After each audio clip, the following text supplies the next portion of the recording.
Welcome back, everyone, to the Hot Mix, an InstroTek podcast. I'm Anthony. And I'm Maurice. And today, we're talking regulatory.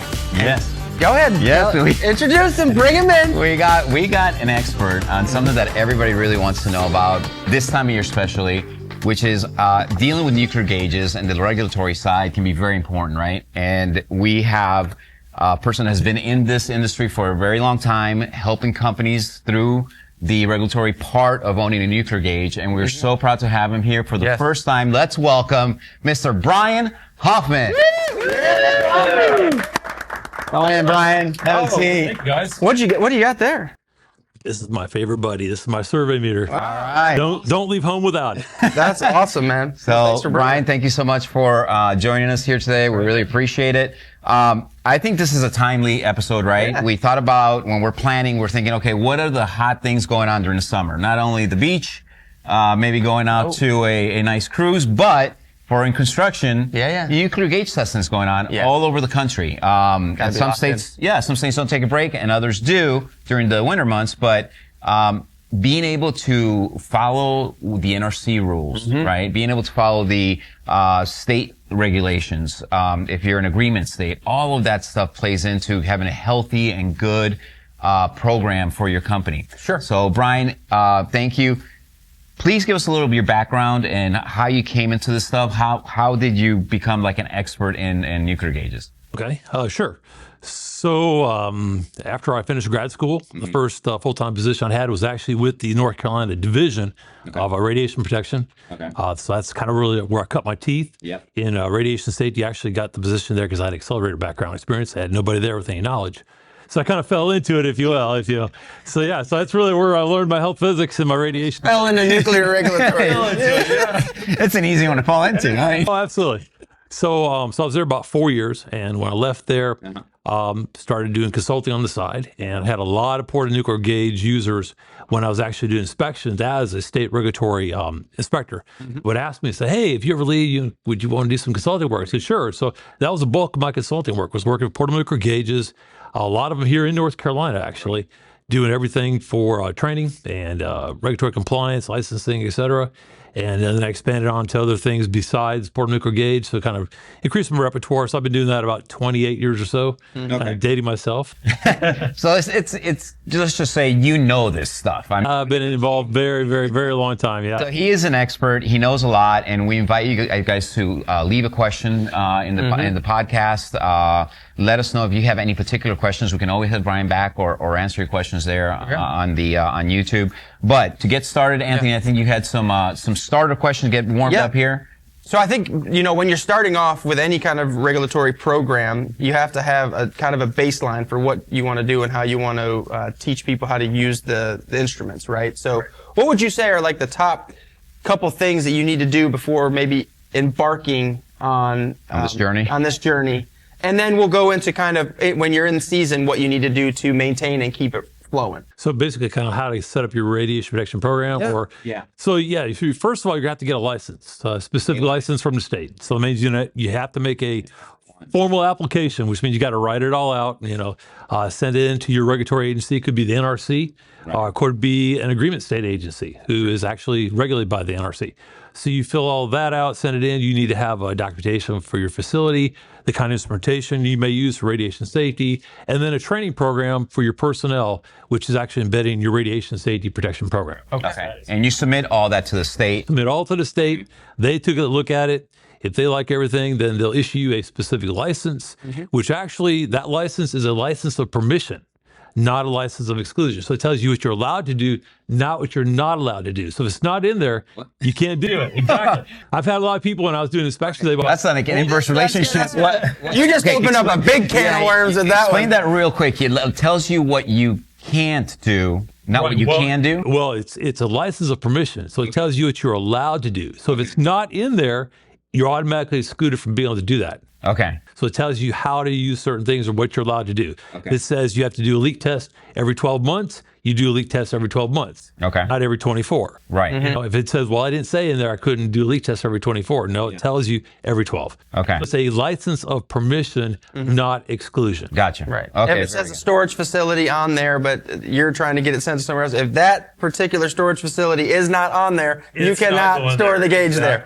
Okay, sounds good. So tell me, what am I up to at this point with my nuclear gauge program? How much does the license cost? Does it cost anything to apply? Or So it depends. Like the state of North Carolina, you don't have to actually pay for a license application, but if you're an NRC non-agreement state, you do. Okay. And so usually there's a license application fee, and it's going to vary depending on the state. Right. And then there's what they call the annual fee for that license, and that will also vary. Usually it's a little bit less than the application fee. Okay, gotcha. So now I pay for the license, and usually, from my experience, it's around $1,000 and go up a little bit higher in the state. I know I work with California. Yeah, oh yeah. They have like a 3 gauge and it bumps up again. So, but usually you're looking at about $1,000. Not much into it right now, but Correct. You have to set up your storage facility under that. Tell us a little bit about the storage of these gauges. Sure.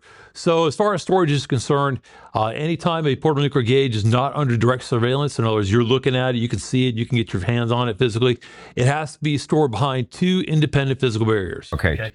2 independent physical barriers. And so the case itself is not an independent physical barrier. Okay. Okay. So count out the case. That does not count for anything. Nope, it does not. So you literally need to have it in a storage unit, which of course would be locked, and that storage unit could be made out of concrete, it could be a wooden frame, et cetera. And then that usually is within another part of a laboratory, like within another room, or like say the soils testing room or something like that. So when you're not actually in there and the facility is closed for the night, you have 2 independent physical barriers. Okay. Excellent. Is that the same when you're transporting it as well? Same thing when you're transporting it. Okay.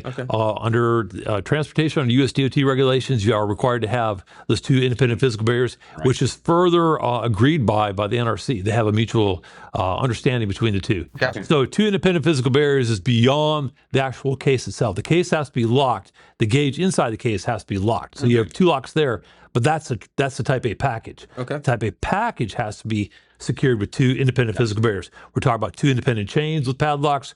We're talking about an actual box that's padlocked and the chain around the opening for the box. A truck with a camper that's a lockable camper on it, and the gauge chained inside the truck bed. So there has to be 2 levels of security you got to get through in order to get to actually get to the case. Before you get to the case. Got you. Okay. Yeah, that's the Type A package. Okay. And before you chain anything up, you have to make sure that the Type A package is labeled correctly. You have to make all all those. Yeah, tell us a little bit about, okay, so I got my license, I get my first gauge, again, InstroTek producer of 2 different brands, the CPM brand and the Explorer brand. I get my gauge from a manufacturer. What's the thing I should do as soon as I get my gauge? What should I be, do I need to set up logs for my technicians? If I'm a technician, what rules do I have to follow before I take that gauge out into the Absolutely. So the RSO, which is the radiation safety officer, is in charge of the program. So what they should do is they should actually set up a utilization log, because all radioactive materials has to be tracked what we call cradle to grave, right? Gotcha. And so the gauges themselves have serial numbers. It is cradle to grave. It's very serious. Right? They don't take this lightly. I mean, And the way you looked at me when you said that, man, you looked like the Grim Reaper there, cradle to the grave. Yeah, you almost have to give up your firstborn, right? That's intense. So it has to be tracked cradle to grave. So all gauges are serialized. They have an independent one-time serial number assigned to the gauge. Right. The gauge itself has a gauge certificate. The gauge certificate lists on there the different sealed sources of radioactive material contained in that gauge, along with their serial numbers. Okay. So what you want to do is you set up a utilization log. And what that is, if you wanted to take the gauge out, Anthony, you'd go to the storage unit, and there will be a utilization log. It'll say, okay, this particular gauge, model number, serial number, with these sources, it's being signed out by Anthony Cato on this date at this time. It's going to leave that check-in columns open, and then it's going to have the destination. Where are you going to take it? okay. When you bring it back, you check it back in, date and time. Right. So if that log is completely filled out, and that says that the gauge is in-house, it should be in that storage unit. Gotcha. If you get an inspector coming in, and they look at the utilization log, they're going to expect to see whichever gauge are fully checked in to be in there. If it's not in there, they consider that missing material. They're cradle to grave. Oh, you're going to the grave. It's just straight to the grave. In there to the grave. To the grave. There you go. Yeah, that's not a healthy program if you're not keeping up with your gauges, and obviously that's a big part of this. But tell me, just step back just a quick second. If Anthony is the user, what does Anthony need to know? Does he have to have a class? Does he have to have some kind of training? Right. So within your radiation protection program, you're going to specify how you're going to train your authorized users. Now, typically what that means in the regulatory world is you need to have some sort of portable nuclear gauge radiation safety course. Right. Either sponsored by a gauge manufacturer like InstroTek or some other independent agency, or sometimes the governmental agencies will put them on too. Not so much now as they did back in the 90s. You need to take that. You need to pass that. You also need to take a hazmat course. Gotcha. Okay, hazmat course, you're actually required because radioactive materials that you're transporting on a U.S. highway or public highway is deemed as a hazmat material. And in the regulations, they say you have to be trained, you have to be tested, and you have to have recurrent training every 3 years. That's in the actual regulations, Part 172, 700. All right. Gotcha. So that all has to be done, has to be documented. And then, of course, the user needs to make sure that they are aware of the radiation safety program and the company's policies, procedures with regard to being engaged. Now, let me ask you this. Are those trainings cradle to grave, or do you have to keep polishing up on those every couple of years? So by regulatory standards, you don't need to take another course. You've already been trained. So they're hoping that as you're out there using the gauge, involved more in the radiation protection program for your company, you're going to learn more things, right? And hopefully you will be the person who will take the newbies out and train them out in the field and kind of gain some additional experience that way. If a particular company wants within the radiation protection program to have some additional refresher training, so be it. They can definitely have that. It always looks good. Yeah. Okay. I agree. I always go with, when you talk about regulatory and anything with nuclear gauges, you always want to step up a little bit, do a little bit more than is required, because that shows good faith on your part. I imagine the inspectors take good notice of that. And at least you're showing that you're trying to have a good, healthy program. So, okay, so now we got Anthony trained. He's ready for the field. Anthony, what field questions do you have? What do we go to next? So I mean, when I'm out in the field and I pull this box out, what do I need to have on it to make sure everybody around me knows that it's radioactive material, so I don't get dinged or popped for? Well, first thing is, we need to talk about what you need to have on you. And you need to have on you your dosimetry. You need to look like the guy from Back to the Future. You know how they wear that hood? You got to walk out with one of those. Radioactive suit. Yeah, dark brown suit. So first thing you want to do is make sure you have your dosimetry. Dosimetry, okay. And why is that important? What's dosimetry? So the dosimeter, what this does, it monitors the dose that your body's actually being exposed to. There are regulatory set limits with regard to what's allowed to be a maximum dose for your body. And so this is the way that you actually monitor that dose to show compliance with regard to regulations, that you haven't exceeded those particular doses. So before you even go get your gauge out, you need to put your dosimetry on. And during an inspection, by the way, as a side note, the first thing an inspector is going to do, if they ask you to go do something as a performance indicator type thing, the first thing they'll look at is, did you go get your dosimetry before you even went to the gauge storage area to show them a leak test, a checking out of a gauge or anything like that? Super important then. Very, very important. I mean, monitoring the health of your employees is top in any company, right? The safety of your employees should be top of the list. Everything you do, all these rules are in place for the safety of the employee, right? And that's why we're learning about it. That's why you got your hazmat, you got your transportation information, and radiation safety. It's called radiation safety for a reason. We want everybody to be safe with these instruments. Although they're very safe, accidents rarely happen unless they're, an accident in the field. But they rarely happen with just a gauge sitting in a locker or anything like that. Absolutely. Okay. Getting back to the point with regard to the gauge itself out in the field. So what you want to do is you want to make sure, of course, that the case is properly labeled. All right. That includes the yellow 2 labels and the markings label. Okay. And if you're going to transport by air, the cargo aircraft only label, which is actually not required unless you're actually going to do an air transport. So it's not something you absolutely have to have on the case. Okay. A second thing is the case has to actually be able to be sealed. I mean, it has to have the lid come down, the hasp's in place, and it has to be padlocked or nylon zip tied if you're shipping it to, for calibration. But if you're transporting out in the field, a padlock on it. A padlock, okay. Padlock. And then the gauge itself, the handle has to be padlocked in place. So there's actually 2 padlocks. 2 padlocks. Top of your 2 transportation independent physical barrier. Physical barrier. Okay, we're learning a lot here. Yes, and actually, as Master Lock still in business. No doubt. Good. No doubt. That's a lot of lots. Special account with them, right? Absolutely. And also just as a side note on all that as well, with regard to those yellow 2 labels, 1 on each side of the package with proper information on them. Okay. Excellent. So we're out there in the field. Anthony's got the gauge. Wrap my head around all this. There's a lot. There's a lot here. And again, this is just a small view into what it takes to actually use this gauge and have them for your business. But What next is the testing. What do we do there?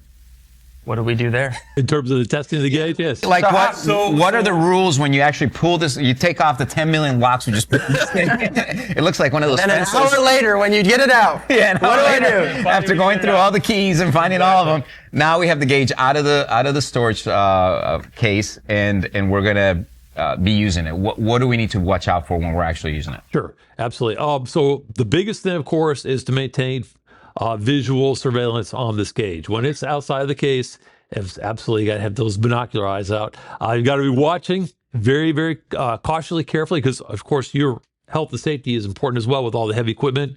But the gauge itself can, because it's low profile, cannot sometimes be seen by, say, the rollers, things like that. And so therefore you want to make sure that you're within about 10 feet of the gauge whenever it's being used, right? If you're going to back away or move away from the gauge, always back up, kind of know where you're kind of backing up, but always keep your eyes on the gauge. I would never turn my back to the gauge because you never know if somebody's going to come by. And a lot of times on the roadways, people are zipping by, the traffic's going by. Yes, very somebody doesn't pay attention, all of a sudden they're looking like, what is that yellow box on the side of the road? Bang. And they'll swerve, because you drive where you look, right? Yeah. So you always want to maintain surveillance over the gauge. Hopefully it's a green box and it's not distracting them, Yeah, absolutely. A green box or a red box, absolutely. Whatever you got. So let's just say on the off chance that there is an accident where, something hits it, you have a tool here that will help you determine if there's a bigger issue at hand, right? Absolutely. Can you tell us a little bit about that and how you would use that? Sure. So this is a radiation survey meter. And so what it does, it actually will pick up the radiation that's coming off the gauge, will measure that level of radiation coming off. A couple things with regard to radiation safety and using a survey meter. You always want to make sure it's calibrated. Okay, we calibrate it about once a year annually. You want to make sure the batteries are good. And a digital one like this, it has a nice little readout. It lets you do a battery test on it. Analog, not so much. So. And then what you want to do is get a background reading, like what is the actual typical background where there's nothing around about 30 feet away from, say, a gauge, whatever. A lot of times you'll know what your background is. You just flip it on and let it take a quick reading. And then you just want to scan the gauge, very close proximity. When you see an increase in radiation, that was an indication that the source is kind of there. Hopefully that the source rod will be retained always into the positive position, because these gauges are designed so when you pick them up, they automatically retract the source rods into the safe position. So it's behind tungsten and lead bioshields, right? And so in the radiation safety manuals, a lot of people don't know this, we actually have the radiation profiles for the gauges. Okay. So if you're ever not sure what your radiation profile should be for your gauge, you can always go back to like one of the appendices in the back, and it gives it for the gauge as well as the gauge in the actual case itself. So that way hey, the source is sticking out, or we might have a bigger issue here that we need to elevate to maybe management or even further on. Right. If you ever have a gauge accident situation, even if it's something that's been hit, but it's still intact, whatever you pull that, always contact your RSO, always contact management, because there may be some sort of report or notification needs to be made to the regulatory agency. Right. If it's a really bad accident or situation, of course, then you want to maintain control over that area. Don't allow people in within about 30 feet or so of the gauge. Make sure that gauge stays there. Get a survey meter out so you can do a survey around that area and ascertain whether the source is still intact or if it's been broken off, if the source rod is bent and the source rod is sticking out. Yeah, we actually sell a system called NukeSafe, right? NukeSafe that has all the tools so you can cordon off that area, make sure everybody's safe, and wait for someone to arrive to decide what the next steps are, and also if you need to recover any type of source rod or everything. So really good kit to have. And should everybody have one of these in the back of their truck, or what's the? So the regulatory opinion about that is dependent upon whatever state you're in. Okay. Some states require it. I believe California is one state that does require it, if memory serves me correct. But it's just a good, nice tool to have, right? Absolutely. We can't see, taste, feel, or smell radiation. The only way we can pick it up is by use of a survey meter. And so, it's always good to have a survey meter available, or if you have a sister company or a company you work close with and projects, for one of them to have a survey meter available so that you can always call somebody up and say, hey, I had a situation with my gauge. Can I borrow your survey meter? Okay. You know what I can see, taste, and feel is this tea. This is pretty good. This is from India. It smells nice. Yeah, that's your coffee over there. It's really nice. Well, Mr. Hoffman before the show today asked me to make him a cup of coffee. How did I do for you? Fantastic. Yeah. Nice. Well, hey, listen, when you're talking to an ex-barista, you're going to get a good cup of coffee. I did my best. Okay. Well, with that, Anthony, are we... well, I wanted to kind of close the loop just a little bit. So basically, after you're done testing in the field, obviously, we've taken our shots. We make sure that our gauge case is labeled properly. It's stowed correctly with the... Well, there's 4 different independent mechanisms at that point, right? 4 locks. Yeah, exactly. So when we get it back to the actual facility, we take it out and we store it. Are we allowed to store it? Can we store it just standing outside of the case, or does it need to be in the shipping case when it's stored? So that kind of depends, right? So if it's going to go into your permanent storage location and that storage location has 2 independent physical barriers, you can actually store the gauge outside of its case. For as example, if you're going to be charging it. Right, yeah. If you're not charging your gauge, then it's a good suggestion to go ahead and keep it secured in the case. Okay. Keep the padlock on the handle. Sure. Keep the case locked, just in case something were to happen, right? Yeah. Then the case is right there, and it's basically ready to go as well. Yeah. Awesome. Excellent. That also gives you a chance to clean it, make sure the case is ready to go for next time. Maybe take out some documentation if you need to for your next project. So that's great. Thank you so much for everything, for coming on and doing. I know that we want to have you back at some point to do the next section of this. Yeah. So I'll let Maurice kind of elaborate. Well, no, I think this was important. Brian, again, I can't thank you enough. That information was invaluable for someone that's maybe looking to start a nuclear gauge program at their company to get their head around, okay, what I'm going to do. The next series we're going to do is from the RSO, the radiation safety standpoint. Yeah. We'll probably do that a little bit later this year to look at, okay, as a radiation safety officer, what do I need to prepare for? What do I have to have? What documentation do I need to be ready with in case there is an audit, in case someone does want to look at our audit trail and make sure we have everything in. By the way, Brian Hoffman is also a trainer here at InstroTek. You can find him in all his classes at NukeTrain.com. That's one of our websites. And there he can do RSO training, right, Brian? And radiation safety and hazmat. So if you guys are looking to start a nuclear gauge program and need some help, like where do I go? Who do I ask?